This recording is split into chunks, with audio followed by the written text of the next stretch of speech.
O'rtoqlar hozir eksklyuziv kadr bo'ladi, bunaqasi bo'lmagan.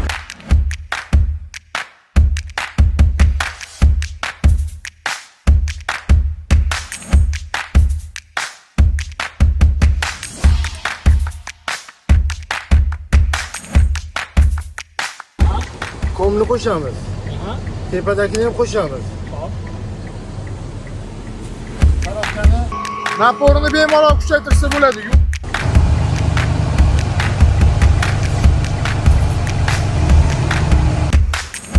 Mana bu uchini ko'ryapsizlar, buni bemalol boshqarsa bo'ladi. Tepaga, pastga, yonga, aylanasiga.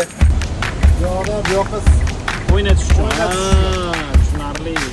Chista axlajlash qilish uchun mana bunaqa qilsa ham bo'ladi yoki to'g'riga ham qilsa bo'ladi mana.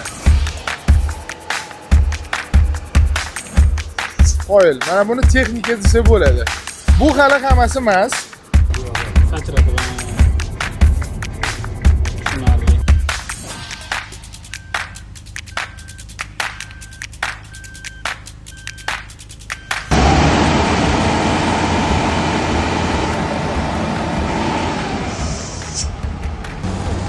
Hozir qarang, balandga chiqishigacha ham ko'ramiz, qaranglar mana.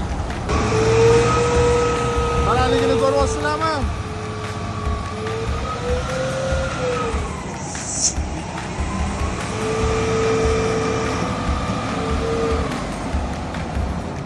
O'chirishda ham xuddi shunaqa tartibda o'chiriladi.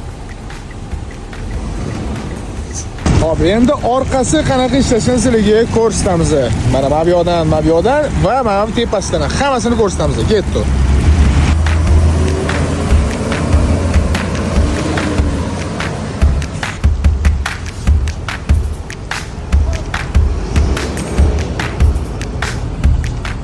Kran ochilganda mana o'zi samoqqa suv keladi. Kam miqdorda komni ishga tushirib, gaz bosib boyagida yurganda, harakatlanganda bu kuchli napor bilan suv sepadi. Suvning hajmi ko'payadi, kamayadi. Kamayadi, tushunarli. Buni regirovka qilish shart emas, o'zi avtomatik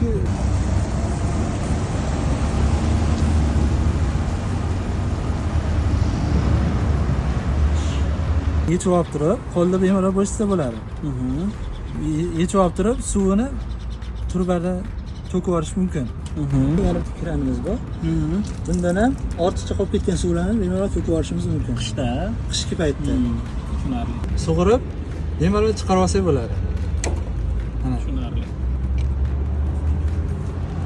stiker qilingan. Suv keladi. Tushunarli. Mana buni bemalol borib daraxtlarni, gullarni sug'orish bo'ladi. Tushunarli. Mana bu shlangni ulaymiz. Suv to'ldirish uchun birinchi mana bu shlangimizni ulab olamiz. Bundan mana bu yerda ikkita kranimiz bor asosiy. Mana bu bochkadan chiquvchi kran.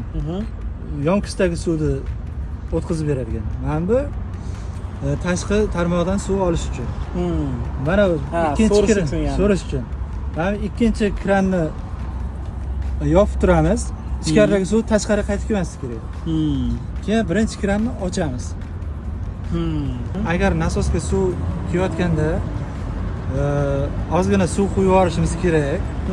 Keyin mana ichida havo qolib ketadi. Nasos postaga bo'lgan bo'lsa, havo qolib ketadi. Shu havoni chiqarib yuborish uchun sekin mana buni buraymiz. Ortiqcha havosini chiqarib yuboramiz.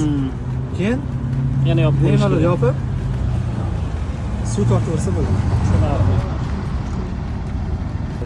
Mana buni shuni ochib qo'yasiz. Bundan suv o'tadi.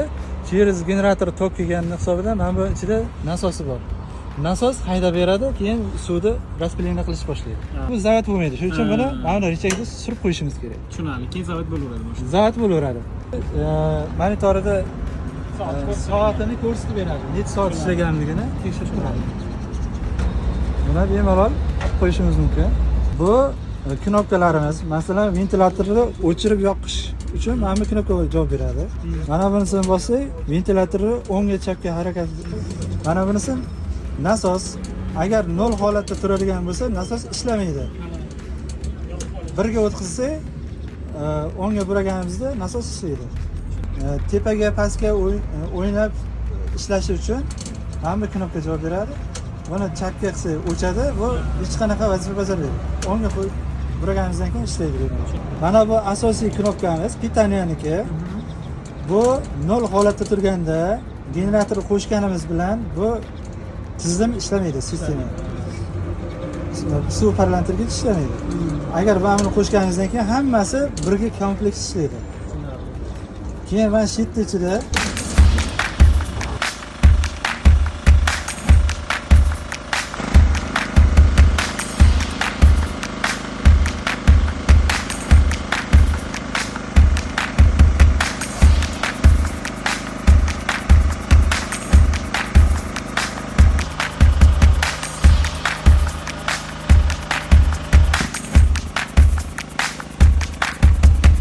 mana sizlarga raspilitelli donasi Proton Imagingga kelaverasizlar.